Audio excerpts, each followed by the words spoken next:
So, the Nolan Wells phone call that was released when his friend was calling the Coast Guard. Everyone is coming out and saying, like, this is the admission of guilt. They murdered him. Like, listen to the background. You can hear them saying, Nolan's dead. He's dead. Wake up. But I've listened to it hundreds of times. You really cannot make out exactly what they're saying. But a couple things don't add up. If someone knows, please explain it to me, because I've been racking my brain around it.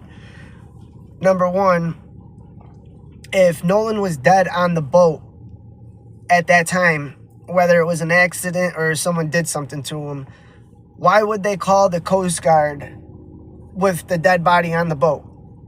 Obviously, the body was ditched into the water because that's where they found it. If they were going to ditch the body, don't you think they would have ditched the body first and then call the Coast Guard? So that part doesn't make sense. And then number two,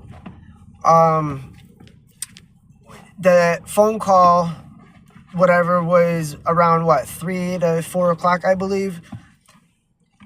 So if Nolan was dead on the boat at that time when they're leaving, yet there's other reports, multiple witnesses that say Nolan was still on the island when that boat left. People stated that they seen Nolan on the island still around 6 p.m. So both things can't be true at once. And third, regarding the phone call, they're saying that in the background, they're saying, oh, Nolan's dead. He's dead. And then they're screaming, Nolan. Well, that also doesn't prove that there wasn't multiple conversations being had. Because if the boat was sinking, everybody would have been freaking out and panic.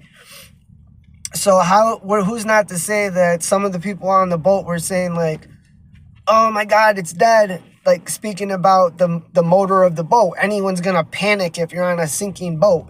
It's like, oh my God, what you hear in the video, it's dead, da-da-da. And then, but you also hear people yelling, Nolan, Nolan. Well, that's what the boys said in their story. When they were on the boat and it was sinking, they had to hurry up and get up out of there. So they were screaming for Nolan to come get on the boat, like, Nolan. So they might have been screaming for him while others were talking about the dead battery. Who's not to say?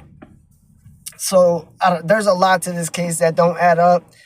And especially if he did stay behind, they're not investigating if anyone else did anything nefarious to him, just the three boys. So let me know your comments down below what you think.